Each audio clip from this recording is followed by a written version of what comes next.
स्वाध्याय टीवी।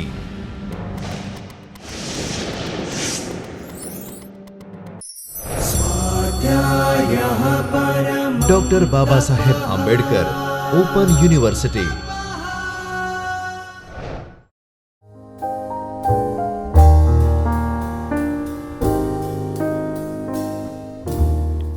નમસ્તે મિત્રો, આજનું વ્યાખ્યાન આપણે મજૂર કલ્યાણ અને સામાજિક સલામતી પરનું છે.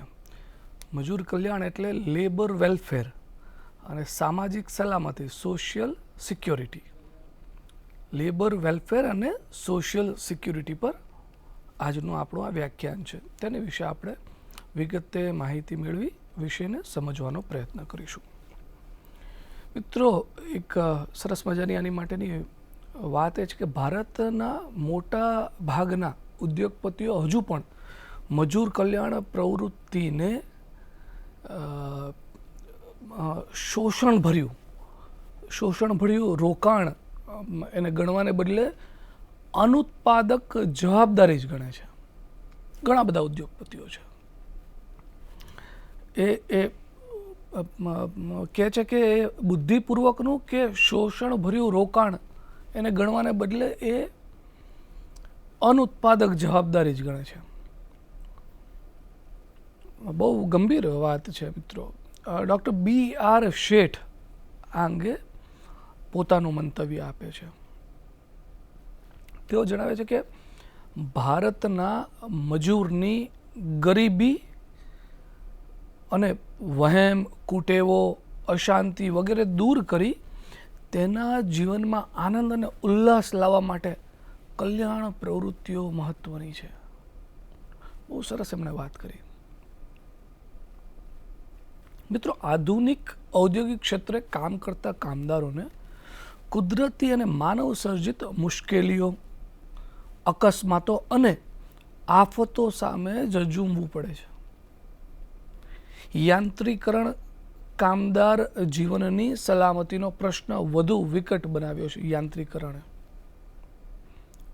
કામદારોને સભ્ય સમાજની સુખ સગવડો મળી શકે, તે સમાન અને ગૌરવભેર જીવી શકે તેવી સવલતો પૂરી પાડવાની સમાજની જવાબદારીનો હવે સ્વીકાર થવા લાગ્યો છે. કામદાર એ ઉત્પાદન માટેનો કાચો માલ કે યાંત્રિક સાધન નથી, પણ ચેતનવંતો માનવ છે. પછી કામદાર તેને ઈચ્છાઓ, લાગણીઓ અને મહત્વાકાંક્ષાઓ પણ છે. તેના કલ્યાણ, સલામતી અને સંરક્ષણની જવાબદારી સમાજે સ્વીકારવી જ રહી.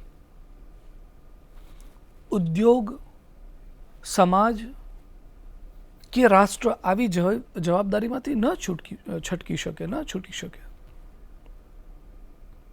મિત્રો, આપણે મજૂર કલ્યાણનો અર્થ અને તેની વ્યાખ્યા સમજવાનો પ્રયત્ન કરીએ. મજૂર કલ્યાણની સંક્ષિપ્તમાં ચોકસાઈપૂર્વક વ્યાખ્યા આપવી મુશ્કેલ છે. ઔદ્યોગિક કલ્યાણ કાર્યના હેતુ અને મૂલ્યાંકન વિશે સંખ્યાબંધ વિવાદાસ્પદ મંતવ્યો પ્રવર્તે છે. આમ છતાં મજૂર કલ્યાણની વ્યાખ્યા આપણે આપી શકીએ. કેવી રીતે આપી શકીએ? તો એવી આપી શકીએ કે મજૂરોને મળતા નિયત વેતન ઉપરાંત આપવામાં આવતી સવલતો કે જે મજૂરોનું માનસિક સ્વાસ્થ્ય જાળવવામાં મદદરૂપ બની શકે છે તેને મજૂર કલ્યાણ કાર્ય કહેવાય. બહુ સરસ વ્યાખ્યા આપી છે. તેને વેતન ઉપરાંત આપવામાં આવતી સવલતો કે જે મજૂરોનું માનસિક સ્વાસ્થ્ય જાળવવામાં મદદરૂપ બની શકે તેને મજૂર કલ્યાણ કાર્ય કહેવામાં આવે છે. તો બીજો એક અભિપ્રાય એવો છે, એ મુજબ એ જોઈએ ને તો મજૂરોને વેતન ચૂકવવા ઉપરાંત માલિકોને માટે અનિવાર્ય નહીં હોવા છતાં મજૂરોના માનસિક અને સામાજિક વિકાસ માટે અત્યંત જરૂરી એવી જે પ્રવૃત્તિઓ કરવામાં આવે તેને મજૂર કલ્યાણ પ્રવૃત્તિ કહેવાય. મજૂરોને વેતન ચૂકવવા ઉપરાંત માલિકો માટે અનિવાર્ય નહીં હોવા છતાં મજૂરોના માનસિક અને સામાજિક વિકાસ માટે અત્યંત જરૂરી એવી જે પ્રવૃત્તિ કરવામાં આવે તેને મજૂર કલ્યાણ પ્રવૃત્તિ કહી શકાય. બહુ સરસ આ બે વ્યાખ્યામાં આપણે સમજી શકીએ છીએ. મિત્રો, શાહી મજૂર પંચે જણાવ્યું છે કે વિશ્વના વિવિધ દેશોમાં સામાજિક સંજોગો, રૂઢિરિવાજ, કામદારોનો શૈક્ષણિક ઔદ્યોગિક વિકાસ અસમાન રીતે થયેલો છે. તેથી વિવિધ દેશોમાં મજૂર કલ્યાણનો અર્થ જુદો જુદો જોવા મળે છે. રહેઠાણના મકાન અને આરોગ્ય પછી પૂરતી વૈદ્યકીય સારવાર વગેરે લાભોનો ઉલ્લેખ કરી પંચે એવું જણાવ્યું કે આવા લાભોનું કામદારોને મન અનેરું સ્વરૂપ છે કે જે લાભો કામદારો પોતાની જાતે મેળવવા શક્તિમાન બનતા નથી.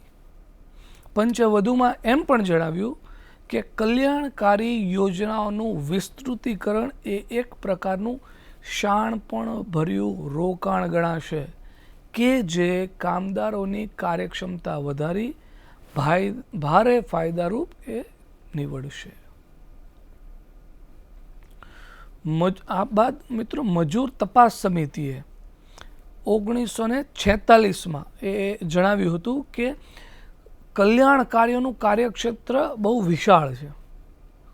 તેમાં મજૂરોનો શારીરિક વિકાસ, બૌદ્ધિકીય આર્થિક સગવડતાઓ વગેરે જે સામૂહિક સોદાગીરી કે કાયદાની જોગવાઈઓને કારણે પછી તે માલિકો, સરકારો, મજૂર સંઘ કે અન્ય કોઈ એજન્સી તરફથી કરવામાં આવતી હોય તે સર્વેનો સમાવેશ આમાં થાય છે.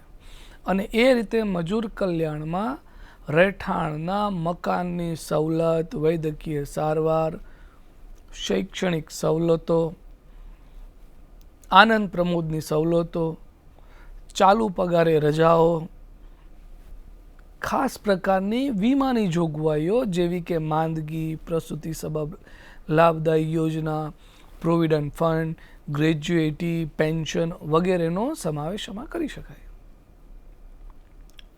મજૂર કલ્યાણના કાર્યક્ષેત્ર અંગે પણ વિવિધ મંતવ્યો જોવા મળે છે. મજૂરોને કાયદાની જોગવાઈઓ અનુસાર ફરજિયાતપણે જે સુવિધાઓ આપવી પડે છે તેને મજૂર કલ્યાણ પ્રવૃત્તિ ગણવી કે કેમ? ફરજિયાત પ્રવૃત્તિને કલ્યાણ પ્રવૃત્તિ ન કહી શકાય તેમ ઘણા લેખકોનું માનવું છે. સમાજના હિતાર્થે જે પ્રવૃત્તિઓ મરજિયાત ધોરણે હાથ ધરવામાં આવતી હોય તેનો જ સમાવેશ મજૂર કલ્યાણમાં કરવો તેવું દ્રષ્ટિબિંદુ ઘણા લેખકો ધરાવે છે.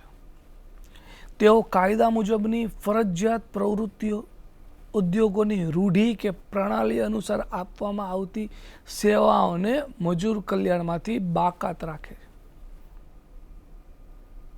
કાયદા હેઠળ કરવી પડતી પ્રવૃત્તિઓને મજૂર કલ્યાણમાં ન સમાવીએ દ્રષ્ટિબિંદુ કંઈક વિશેષ વ્યાજબી લાગે.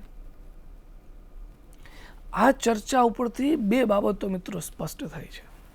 એક, મજૂર કલ્યાણ પ્રવૃત્તિ મજૂરોના સામાજિક, ભૌતિક, બૌદ્ધિક કે શારીરિક ઉત્કર્ષ માટે કરવામાં આવે છે. અને બીજું, આ પ્રવૃત્તિ કાયદાની ફરજિયાત જોગવાઈઓ અને મજૂર ઉત્પાદક કરાર ઉપરાંતની હોવી જોઈએ. હવે આપણે મજૂર કલ્યાણ પ્રવૃત્તિના ઉદ્દેશો, એના હેતુઓ વિશે વિગત માહિતી મેળવીએ. મજૂર કલ્યાણ પ્રવૃત્તિના ઉદ્દેશો, તેના હેતુઓ, કયા કયા હેતુઓ છે મજૂર કલ્યાણ પ્રવૃત્તિ માટે? મજૂર કલ્યાણ કાર્યનો ઉદ્દેશ એવો છે કે મજૂરોને એવી સેવા, સુખ સગવડો પૂરી પાડવી કે જેથી તેઓ યોગ્ય રીતે નૈતિક અને પ્રામાણિકપણે પોતાની ફરજો બજાવી શકે. મજૂર કલ્યાણના ઉદ્દેશોનું વર્ગીકરણ આપણે કરીએ તો આ પ્રમાણે કરી શકીએ. પહેલું, માનવીય ઉદ્દેશ. કામદાર કે મજૂર એ કોઈ માલ સામાન કે જડ વસ્તુ નથી, પણ જીવંત ચેતનવંત માનવ છે. માનવી તરીકે તેને સભ્ય જીવનની સુખ સગવડો ભોગવવાનો અધિકાર છે. આ માટેની સુવિધાઓ પૂરી પાડવાની સમાજ અને માલિકોની ફરજ છે. મજૂર કલ્યાણ પ્રવૃત્તિ કરવી એ માલિકની ફરજ છે અને તે પ્રવૃત્તિનો લાભ લેવો આ મજૂરોનો અધિકાર છે. આમાં પરોપકાર, દયા, દાન કે ધર્માદાને કોઈ સ્થાન નથી. આ પ્રવૃત્તિને માત્ર લાગણીશીલ પ્રવૃત્તિ ન ગણવી જોઈએ. મજૂરોનું જીવન સમૃદ્ધ અને વૈવિધ્યપૂર્ણ બને તે માટે આ પ્રવૃત્તિ હાથ ધરાય છે. આ એક માનવીય ઉદ્દેશ છે. બીજો ઉદ્દેશ આર્થિક બાબતો.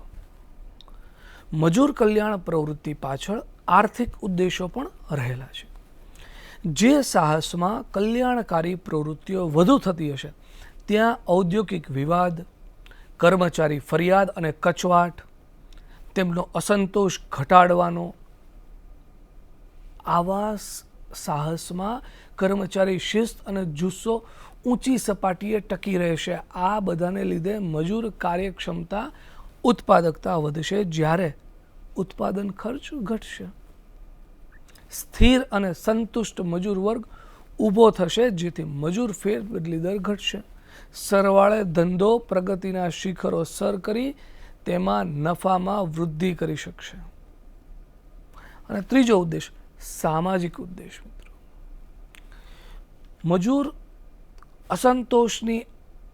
મજૂરના અસંતોષની આગ એ કોઈ પણ સમાજ માટે ખતરનાક બાબત છે. સમાજના અંગ તરીકે આપણે જો તેમને અસંતુષ્ટ રાખીશું તો તેમાંથી જ સમાજના ગુનેગારો અને અસામાજિક તત્વો ઊભા થશે, જે સમાજનો જ નાશ નોતરશે. આથી મજૂર કલ્યાણ પ્રવૃત્તિનો એક ઉદ્દેશ મજૂરોને વધુ સારા, સંનિષ્ઠ, ચારિત્રશીલ નાગરિક બનાવવાનો અને તે રીતે સમાજને વધુ સમૃદ્ધ બનાવવાનો છે. સંતુષ્ટ મજૂર એ કોઈ પણ સમાજની મહામૂલી અસ્કયામત અને સંતુષ્ટ મજૂર માટે મજૂર કલ્યાણ પ્રવૃત્તિઓ જરૂરી છે એટલું જ નહીં, તે અનિવાર્ય પણ છે. મિત્રો, હવે આપણે મજૂર કલ્યાણ પ્રવૃત્તિની જરૂરિયાતો અને મહત્વ વિશે માહિતી મેળવીએ. મજૂર કલ્યાણ પ્રવૃત્તિની જરૂરિયાતો અને તેના મહત્વ. મિત્રો, કયા કારણોસર મજૂર કલ્યાણ પ્રવૃત્તિ જરૂરી છે અને તે કારણોથી જ તેની જરૂરિયાતને લીધે જ તેનું મહત્વ છે. કયા પરિબળો છે, જરૂરિયાતો કઈ છે, તે આપણે સમજવાનો પ્રયત્ન કરીએ. પહેલું છે જીવન ધોરણ અને જવાબદારી વિકસાવવા. મજૂર કલ્યાણ પ્રવૃત્તિને લીધે મજૂરોનું જીવન ધોરણ સુધરે છે, તેમનામાં જવાબદારીની ભાવના વિકસે છે, તેમની ઉત્પાદકતા વધે છે, મજૂર માલિક સંબંધો સંવાદી અને સુમેળભર્યા બને છે. કલ્યાણ પ્રવૃત્તિના બધા લાભોને લીધે તે ખૂબ જ જરૂરી છે. બીજું, સંગઠિત મજૂર વર્ગ સંતોષવા. મજૂરો હવે સંગઠિત બન્યા છે. મજૂર સંઘો મજબૂત થતા જાય છે. તેઓ માલિકોને કલ્યાણકારી પ્રવૃત્તિઓ કરવાની ફરજ પાડવા પણ લાગ્યા છે. સંગઠિત મજૂર વર્ગને સંતોષવા માટે પણ કલ્યાણકારી પ્રવૃત્તિ જરૂરી છે. કાયદાની જરૂરિયાત સંતોષવા. વર્તમાન સરકારો પણ કાયદાઓ દ્વારા કલ્યાણ પ્રવૃત્તિ માટે માલિકોને ફરજ પાડે છે. ભારત સરકારના કાયદાઓએ પણ અમુક કલ્યાણ પ્રવૃત્તિઓ ફરજિયાત બનાવી જ છે. કાયદાની જરૂરિયાતો સંતોષવા માટે પણ કલ્યાણ પ્રવૃત્તિઓ કરવી પડતી હોય છે, કરવી પડે છે. ચોથું મિત્રો, સામાજિક વિકાસ માટે અલ્પ વિકસિત અને પછાત દેશોના સમાજના વિકાસ માટે પણ મજૂરોની કલ્યાણ પ્રવૃત્તિ જરૂરી બની છે. પાંચમું, આંતરરાષ્ટ્રીય મજૂર સંસ્થાની ભલામણો અર્થે આંતરરાષ્ટ્રીય મજૂર સંસ્થા પણ મજૂર કલ્યાણ પ્રવૃત્તિ પર ખાસ ભલામણપૂર્વક ભાર મૂકે છે. આથી તેના સભ્ય દેશોએ આ પ્રવૃત્તિ કરવી પડે છે. મિત્રો, ભારતમાં કયા કયા કારણોસર મજૂર કલ્યાણ પ્રવૃત્તિની જરૂર રહે છે તેની વિશે વિગતે માહિતી આપણે હવે મેળવીએ. કયા કયા કારણોસર? એક તો સ્થિર કાયમી મજૂર વર્ગ ઊભો કરવા માટે. સ્થિર કાયમી મજૂર વર્ગ ઊભો કરવા. ભારતનો મજૂર ગંદા અને આરોગ્ય માટે હાનિકારક એવા રહેઠાણોમાં વસે છે. યોગ્ય સમતોલ આહાર કે દાક્તરી સારવાર તેને મળતા નથી. આ પરિસ્થિતિને લીધે સ્થિર અને કાયમી મજૂર વર્ગ ઊભો થઈ શકતો નથી, જે કોઈ પણ ઉદ્યોગની મહત્વની જરૂરિયાત છે. મજૂર ફેરબદલી દર ઘટાડવા, સ્થિર મજૂર વર્ગ ઊભો કરવા માટે તેને સ્વચ્છ અને સુંદર રહેઠાણ, યોગ્ય આહાર અને બીજી સુવિધાઓ આપવી જોઈએ. આ માટે કલ્યાણ પ્રવૃત્તિ જરૂરી બને છે. બીજું, કામગીરીની પરિસ્થિતિ સુધારવા. ભારતના મજૂરની કારખાનાની કામગીરીની પરિસ્થિતિ પર્યાવરણ પણ સંતોષકારક નથી, અસંતોષકારક છે. હવા ઉજાસની પૂરતી સગવડ તેને મળતી નથી. ઠંડી કે ગરમી સામે તેને પૂરતું રક્ષણ મળતું નથી. આ બધાની અસર તેની તંદુરસ્તી પર પડે છે અને પરિણામે ઉત્પાદકતા પર પણ થાય છે. આ પરિસ્થિતિ સુધારવા માટે મજૂર કલ્યાણ પ્રવૃત્તિ જરૂરી છે. ત્રીજું, બદી કે કુટેવોમાંથી મુક્ત કરવા. અપૂરતું વેતન, ગંદા રહેઠાણ અને પોષણ વગરનો આહાર મજૂરને અનેક બદીઓમાં સપડાવે છે. દારૂ અને જુગાર એવા વ્યભિચારમાંથી તે આનંદ મેળવવા પ્રયત્નો કરે છે. મજૂરને જો આ સામાજિક કુટેવોમાંથી મુક્ત કરવો હોય તો તે કલ્યાણકારી પ્રવૃત્તિઓ દ્વારા જ કરી શકાય. ચોથું, યોગ્ય શિક્ષણ એને આપવા. યોગ્ય શિક્ષણ, મજૂરોને પૌષ્ટિક ભોજન, મજૂર સ્ત્રીઓને માતૃત્વના લાભ અને મજૂર બાળકોને યોગ્ય શિક્ષણ આપવા માટે પણ કલ્યાણ પ્રવૃત્તિ જરૂરી બને છે. પાંચમું મિત્રો છે માનસિક ભાવના જાગૃત કરવા. મજૂર એ ઉત્પાદનનું અને સમાજનું એક મહત્વનું અંગ છે. તે માનસિક ભાવના જાગૃત કરવા, તેમનામાં ઉત્સાહ પ્રેરવા અને ઉદાસીનતા દૂર કરવા માટે પણ કલ્યાણકારી પ્રવૃત્તિઓ કરવી જોઈએ. છઠ્ઠું છે વિશ્વના વિકાસશીલ દેશો સાથે કદમ મિલાવવા માટે. મોટાભાગના દેશોના કલ્યાણ પ્રવૃત્તિમાં રસ દાખવતા થયા છે. મોટાભાગના દેશો દાખવતા થયા છે. તેમની સાથે કદમ મિલાવવા ખાતર પણ આપણે કલ્યાણકારી પ્રવૃત્તિઓ કરવી જ જોઈએ. ભારતનો મજૂર ગરીબી, શ્રમ, અજ્ઞાન, અંધશ્રદ્ધા અને વહેમમાં જીવે છે. જીવનનો સાચો આનંદ અને સૌંદર્ય પણ તે પામી શકતો નથી. બિન કાર્યક્ષમતા, ગેરહાજરી, ઔદ્યોગિક અશાંતિ, સ્થળાંતર, આ બધા ભારતના મજૂર વર્ગના અણઉકેલ પ્રશ્નો છે, વણઉકેલ્યા પ્રશ્નો છે. ભારતનો મજૂર કામ પ્રત્યે કંટાળો, થાક અનુભવે છે. મજૂર કલ્યાણ પ્રવૃત્તિઓ દ્વારા આ પરિસ્થિતિ સુધારી શકાય તેમ છે. સુઘડ કેન્ટીન દ્વારા તેને યોગ્ય આહાર પૂરો પાડી આરોગ્ય સુધારી શકાય તેમ છે. રમતગમતની વિવિધ સુવિધાઓ દ્વારા તેમના જીવનમાં આનંદ અને ઉત્સાહ ભરી શકાય તેમ છે. યોગ્ય શિક્ષણ અને તાલીમ દ્વારા તેની કાર્યક્ષમતા ઉત્પાદકતામાં વૃદ્ધિ કરી શકાય. દાક્તરી સારવાર પૂરી પાડી તેમનું આરોગ્ય સુધારી શકાય અને મૃત્યુદર ઘટાડી શકાય. આમ મિત્રો, આ વિષયને આપણે અહીંયા વિરામ આપીએ છીએ. આજના વ્યાખ્યાનમાં આપણે મજૂર કલ્યાણનો અર્થ અને તેની વ્યાખ્યા, મજૂર કલ્યાણ પ્રવૃત્તિના ઉદ્દેશો, હેતુઓ આપણે સમજ્યા અને અંતમાં મજૂર કલ્યાણ પ્રવૃત્તિની જરૂરિયાતો અને મહત્વ વિશે માહિતી મેળવી અને વિષયને સમજવાનો પ્રયત્ન કરીશું. હવે પછીના વ્યાખ્યાનમાં આપણે આ વિષયને આગળ વિગતે ઊંડાણપૂર્વક સમજવાનો પ્રયત્ન કરીશું. નમસ્તે. स्वाध्यायः परमं तपः.